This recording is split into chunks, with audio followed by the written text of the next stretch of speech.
Hey, this is Jack over at Dominion. Got a new feature I want to start doing here. We're going through and doing a deal breakdown of a number of the properties that we're renovating and keeping as rental properties. Really, questions coming up frequent enough. How we're looking at rental properties. What makes a strong deal? What kind of analysis are we using? And so I wanted to go through some kind of just very typical deals for us, typical rental properties that we're adding to our portfolio right now. These aren't our best properties, these aren't our worst properties. This is just pretty average deals that we're looking at right now.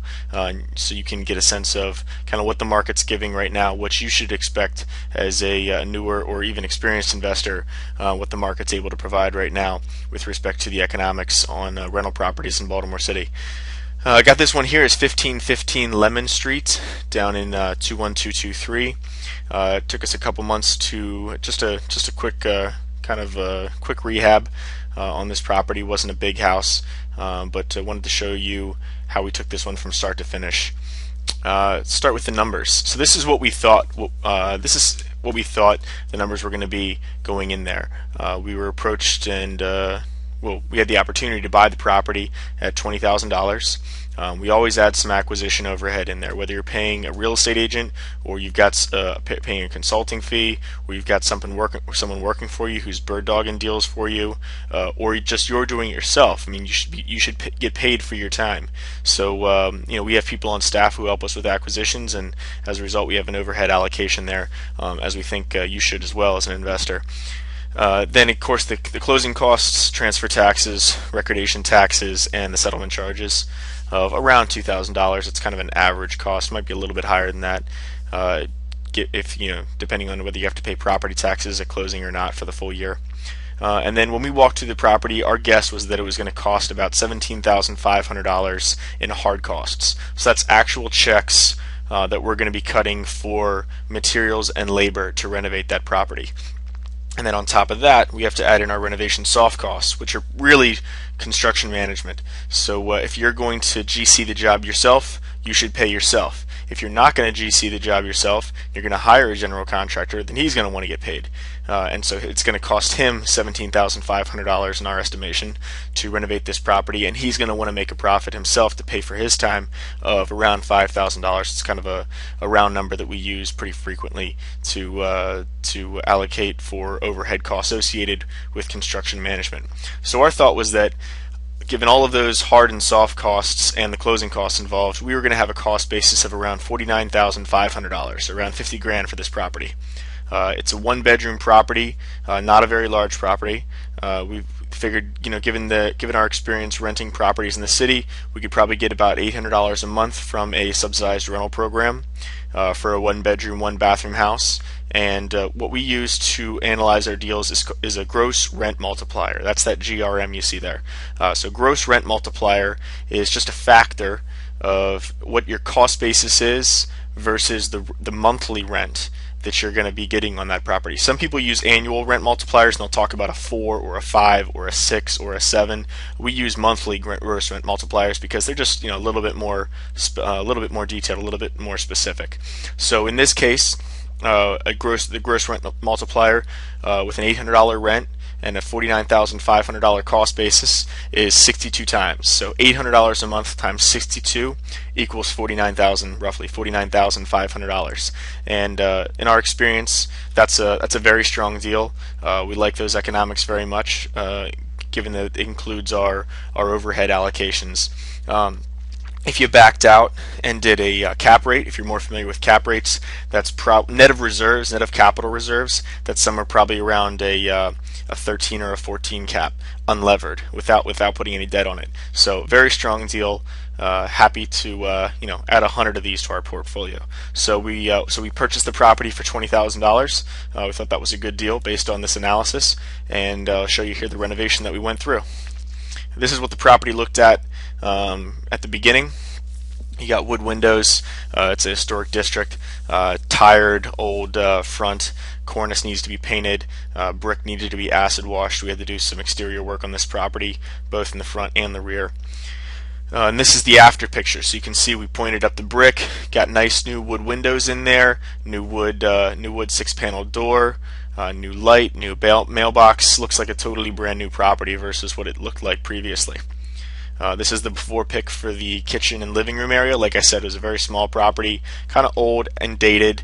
Original wood floors, a lot of original features, which we're not real big fans of keeping. We decided to keep some of them, but to replace most everything in the house.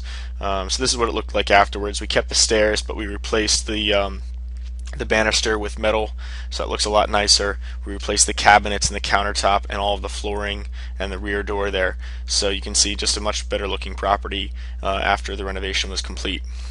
This was the before pic from the other direction, looking from the kitchen towards the front door, and this is the after picture. So you can see new trim, new drywall, two-tone paint, vinyl replacement windows. Like I said before, that metal work on the stairs looks very nice.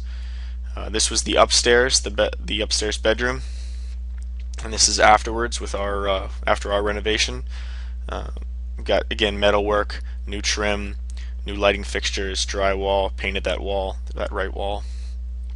This is the bathroom. This is probably the most dramatic transformation in this property. Bathroom layout didn't really work.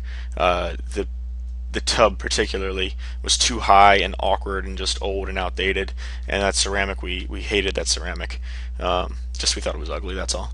And so this is what our property ended up, or the bathroom ended up looking like. Got a nice good sized vanity, medicine cabinet, much bigger feel, because we actually completely shifted around. Right where you're looking at is where, right here, where you can see where the bathtub used to be. So we moved the bathtub to the other side, moved the vanity and toilet, moved the vanity to this side of the to the bathroom, and then the toilet was in the middle, and then put the tubs around and shower stall, tubs around and shower on the right side of the bathroom. Did a nice ceramic job there with a little bit of custom tile work there.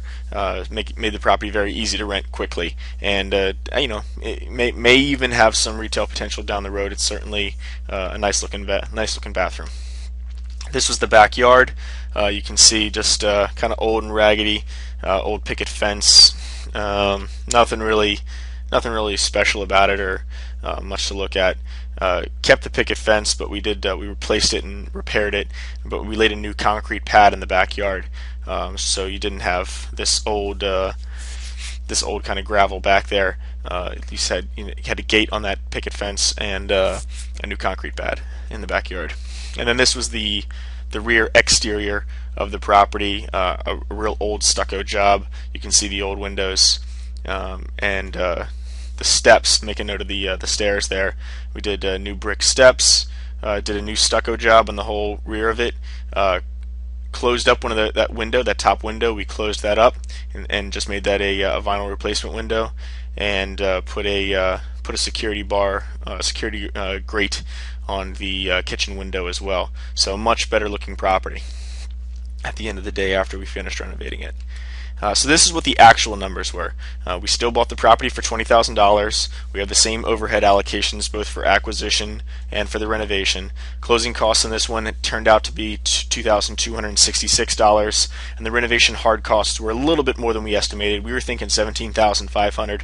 We ended up spending a little over $19,200 there, or a little over $19,000 on this one. So our cost basis was $51,479.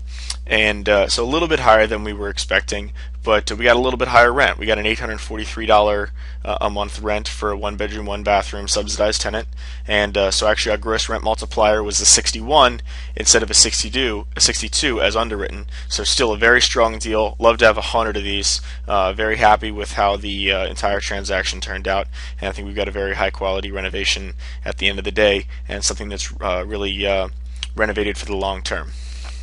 So for more informational videos and to follow us around Baltimore City as we renovate all these old houses here in the city, please visit www.thedominiongroup.com. It's going to be a new site where you're going to be able to follow us as we do pretty much all of our renovations in the city, and we're doing about 100 a year. So there's going to be a lot of renovations to follow. Whatever you're interested in looking at, whether it's retail renovations, rental renovations, patch and paints, full gut rehabs, everything, the whole gamut's going to be on there. So go check out thedominiongroup.com. Thanks very much.